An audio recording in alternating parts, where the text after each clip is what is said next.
Hello everyone, Chris here, and today we're going to be continuing the Microsoft Word 2013 tutorial series by covering the Print tab and explaining all the little different functionality and settings that you have inside it. Now, print is of course when you want to take your document and put it onto paper, otherwise known as to print it. And you get to this area by, from any document, you go up to the top left where it says File, click that, and you're going to be given this screen where you click down here on the left to print, and you'll be presented with this screen.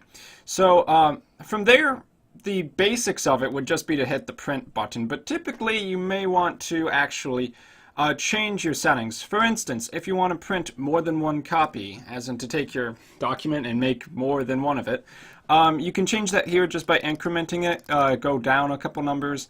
I don't think you can do 0. No, that wouldn't make any sense whatsoever. And that's very simple. Now, the main setting that people will probably want to change a lot is going to be what printer they're actually sending it to. You notice here I do have two real HP printers, an OfficeJet 4500 and an OfficeJet Pro 8600.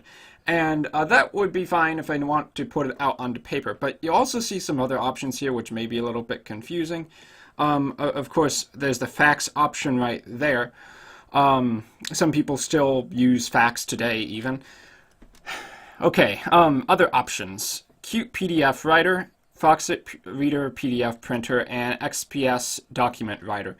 When you don't actually want to literally print it out onto paper, but rather to put the Word document in a special kind of format like a PDF or XPS, you can do that by, instead of selecting a printer, you would select Qt PDF here, Foxit Reader, XPS, and then once you print to those programs, it'll actually give you a new dialog to where you want to save it in the new format, whether that's XPS or PDF.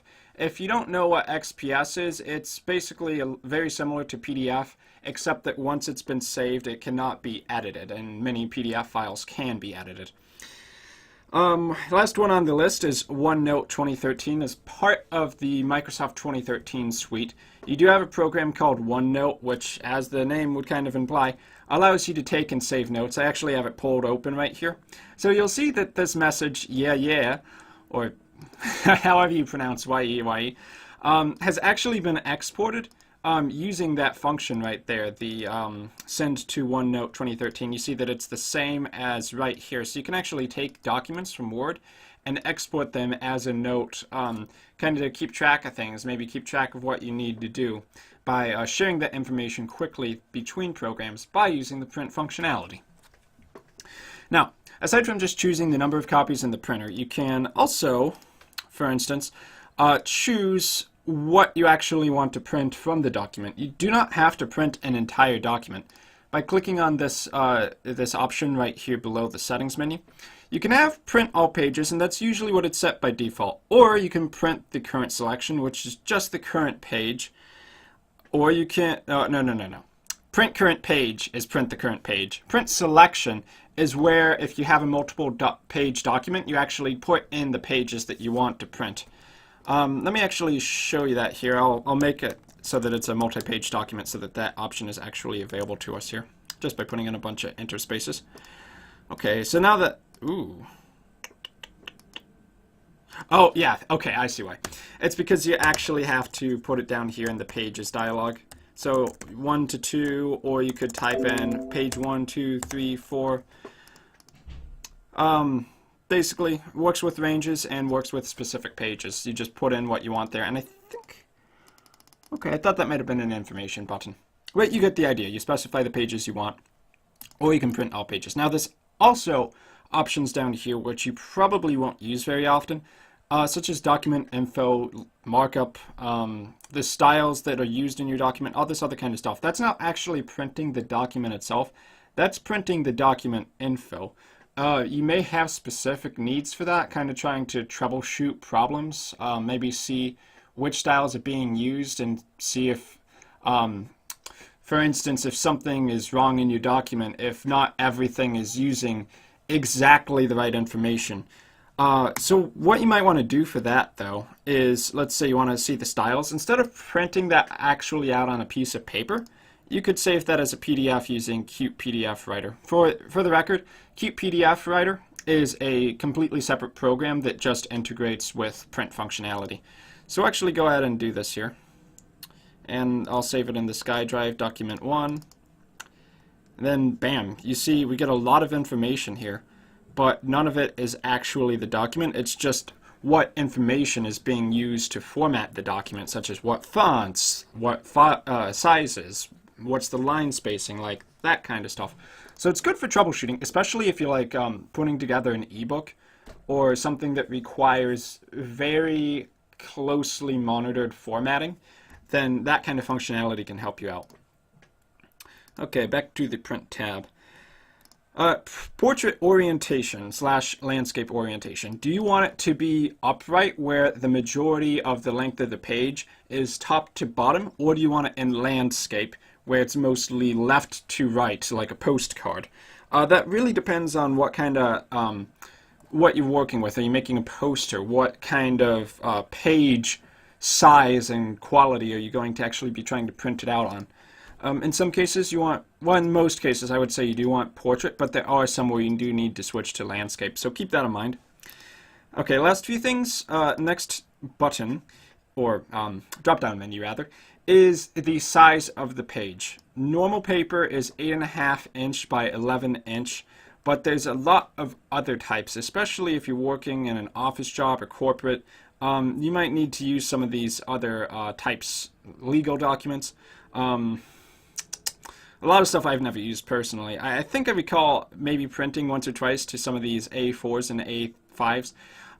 You just got to keep in mind, what are you trying to print out on? Check the size of the paper. It will usually say on the box when you buy it. And then before you print, assuming your paper is already in the printer correctly, make sure you select the right page size. But 8 or 9 times out of 10, you'll just have it on letter because standard computer paper, it works for most purposes.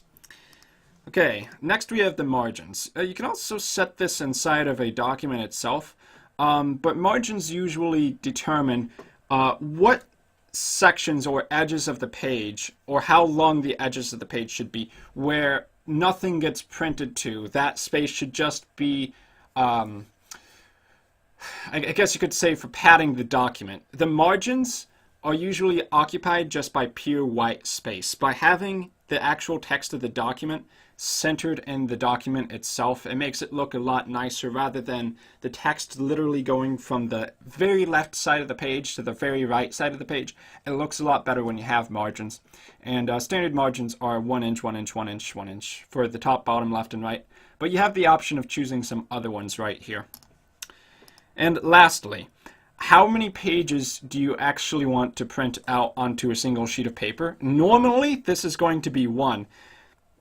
But what if you're maybe printing out to some gigantic poster paper, or drafting designer paper, or something like that? You might actually want to increase the pages per sheet. I think 2 might not be too unnormal, but these 4, 6, 8, and 16 pages per sheet, I think that'll be used for very few purposes, but, you know, if you needed the options there, usually you would just keep this to 1 page per sheet. Okay, page setup, I believe that's where you go into well, it's setting up the page, so it's the information which kind of determines how your page looks. As I mentioned, you can set the margins here for your pages. You don't have to set it right there in the menu, and in fact, I wonder if this would actually change the margins on the print dialog. And yes, it would. It goes to custom margin settings. So you don't have to actually customize it here. You can do that in your document itself. And of course, there's a lot of other stuff here. We're not going to get into that in this tutorial because it's already gone on pretty long. But one last thing I will show you.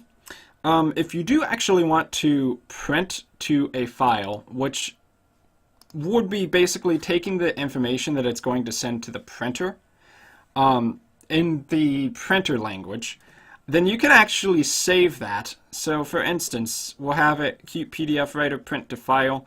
I don't actually know if it matters which printer you choose when you hit print to file, but let's go ahead and try that here. You can't use an internet address here. Okay, that's weird, that didn't happen before. SkyDrive, Documents, and Print File. just so that you can see kind of what it looks like here. And this is going to be in computer language, printer language. It's stuff that's completely unreadable to anybody who is not a human being or not a guy who typically programs this stuff for a living. So you probably will never need to look at this, so don't really worry about it too much. But if you were trying to debug and you did happen to have like a certification in printer language or whatever, this might be useful to you, but almost certainly not. So that's really all you need to know about printing. Just keep in mind, you can do a lot with these settings here. Before you get you worry about tackling other areas, if you can't get something to print out correctly to the printer or to a file like you want, this is definitely the first place to look. So I've been Chris, and I really do hope this helped you out a little bit with understanding all the different features you can do with print functionality, especially in Microsoft Word. If you do have any questions, though, you can let me know in the comments section down below, and I'll try to get back with you. If you do like this tutorial and you want to see me do more Microsoft tutorials or Linux tutorials or whatever kind of tutorials I'm making at the moment, you can go ahead and subscribe. And if you're feeling generous, we do have a Patreon at patreon.com/ChrisTutorials, and you can go ahead and make the pledge to that. It would be greatly appreciated. Aside from that, I've been Chris. Thank you very much for watching, and I will see you all next time.